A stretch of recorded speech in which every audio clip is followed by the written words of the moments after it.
The first light of dawn spills over the Jordanian desert. It's a liquid gold, pouring into the narrow Sikh canyon. The air is still cold, carrying the silence of 1,000 forgotten nights. As you walk through this winding stone corridor, the walls rise up on either side, painted in hues of rose, red, and orange. You feel small here, like an intruder in a place that holds its breath, waiting. Every step echoes, a tiny sound in an immense ancient theater. The silence is profound, but it's not empty. It's filled with the faint whispers of history, of caravans laden with spices, of kings and priests who walked this very path thousands of years ago. It's a place that feels alive, even in its stillness. Then you see it. Through a final sliver of the canyon, a vision appears. The treasury, Al-Khazne, stands bathed in the soft morning light. It's not just a building. It's a masterpiece carved directly from a cliff face, a declaration of power and artistry that defies time itself. Its intricate facade seems to glow from within, a beacon in the Rose City. This is Petra, a place that looks like it was pulled from a dream.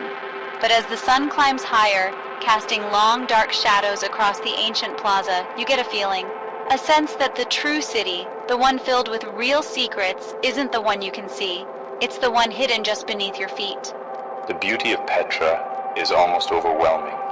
It's a testament to the ingenuity of its creators, the Nabataeans. These ancient traders mastered the desert, building an empire on the trade of frankincense and myrrh.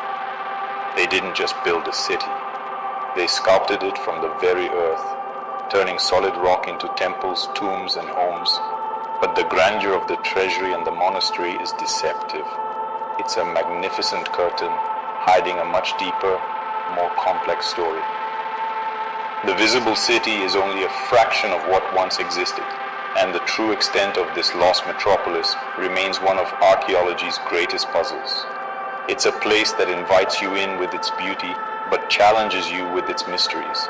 As tourists begin to trickle in, the spell of the morning is broken, but the feeling of unease lingers. The shadows seem to dance with untold stories. Every carved doorway, every dark opening in the rock, feels like an invitation to another world. What secrets did the Nabataeans take with them when their civilization faded into the sands of time? Were they simply master architects and traders? Or did they understand something about this place that we have yet to grasp? The city seems to hold its secrets tightly, guarding them from the modern world.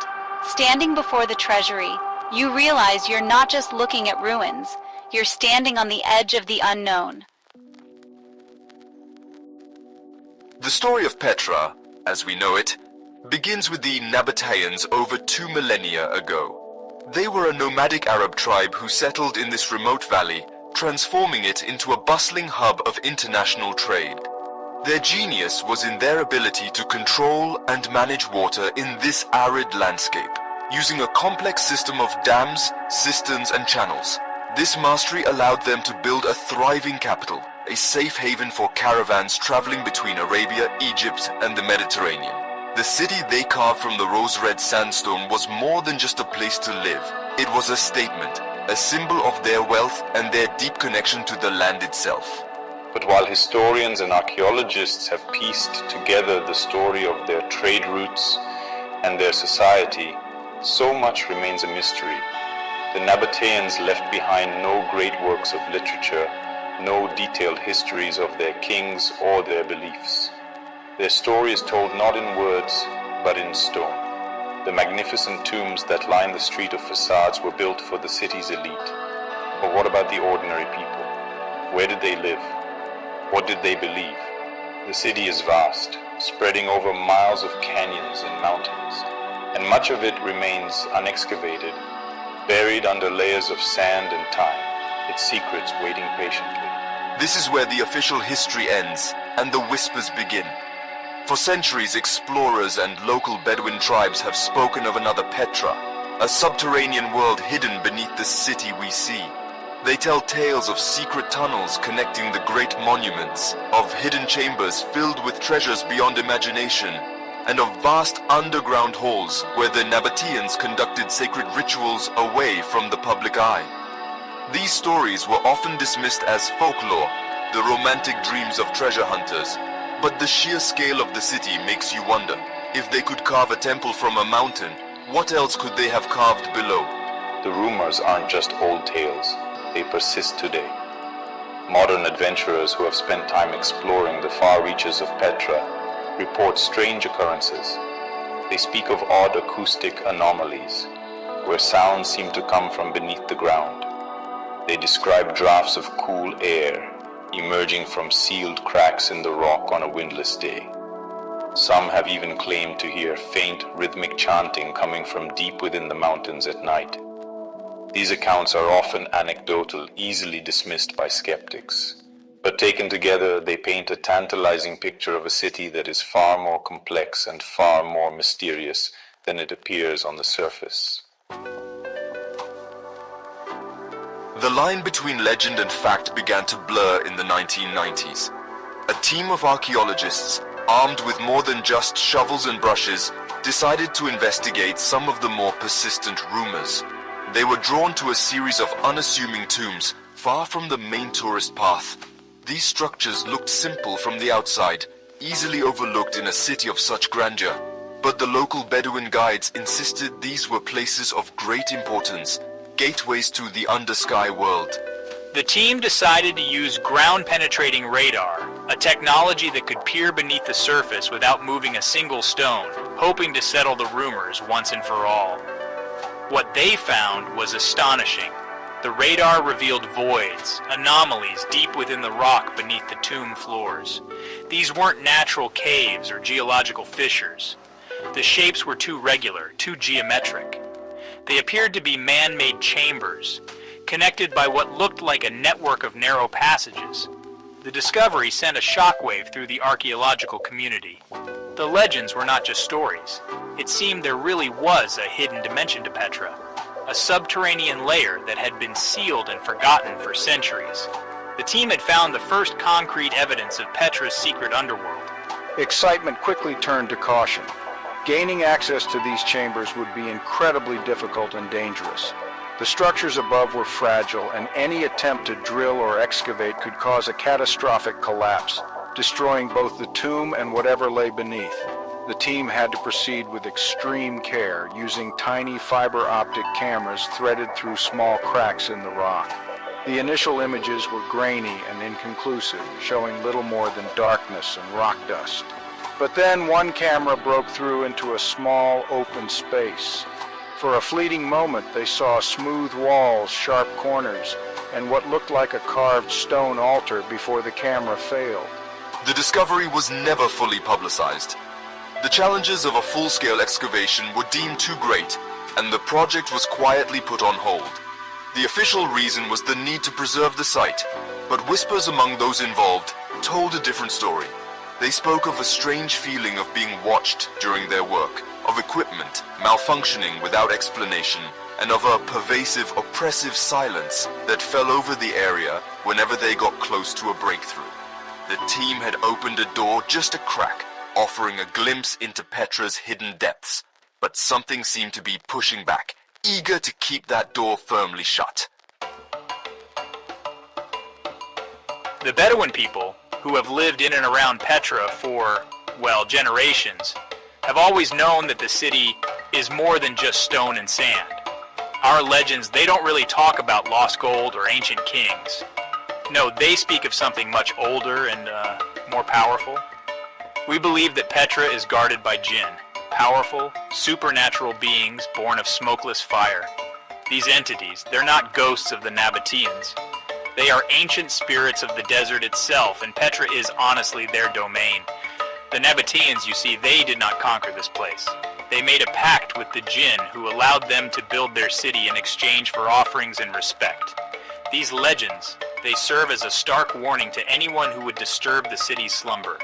The Bedouin tell cautionary tales of treasure hunters who ventured into forbidden tombs and, well, were never seen again.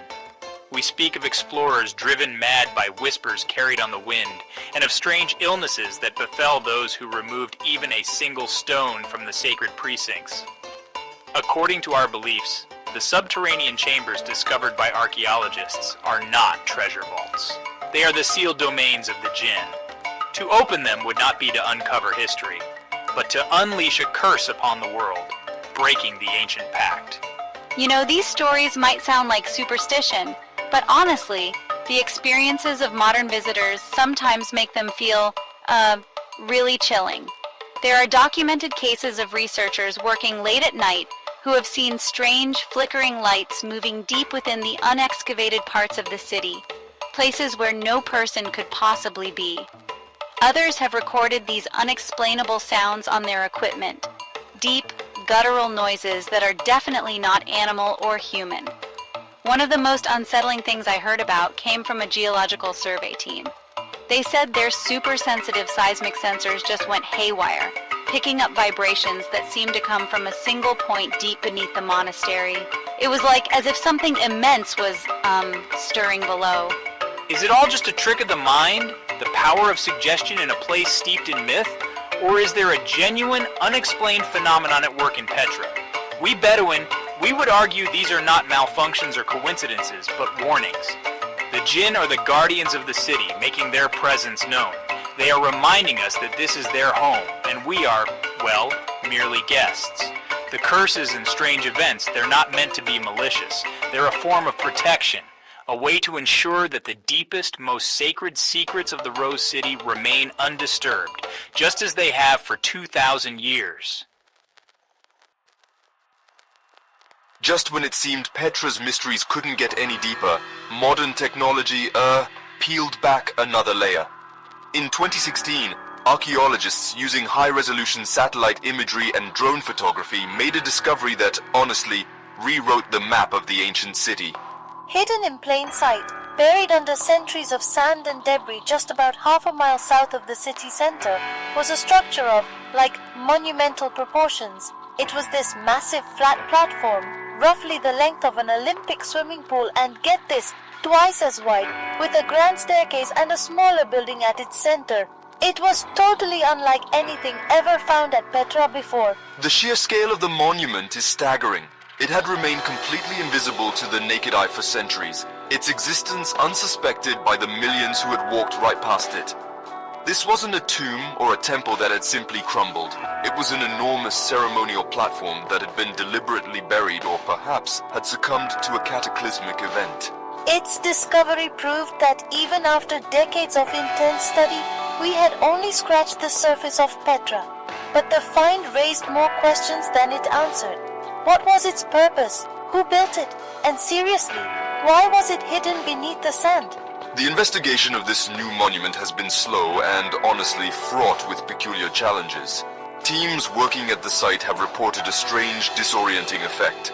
Compasses and GPS devices behave erratically in the immediate vicinity of the platform, a phenomenon that has yet to be explained by geological surveys. Some workers have even spoken of a low, humming vibration they can feel through the soles of their boots when standing on the exposed portions of the structure. Even though seismic equipment detects nothing, the work is just physically and mentally draining in a way that other excavation sites are not. As if, the place itself resists being uncovered. What lies beneath this colossal platform is the next great question. Is it simply a foundation, or does it cap something even more significant? Could this be the entrance to the vast subterranean network that legends have described for so long? Perhaps Petra's secrets were never meant to be found. Maybe the Nabataeans, and whatever forces they communed with, concealed their true world for a reason. As we stand on the precipice of these discoveries, we are left with a powerful sense of both wonder and unease. We came to Petra to uncover its history, but we may have stumbled upon secrets that are still very much alive, waiting in the darkness beneath the sand.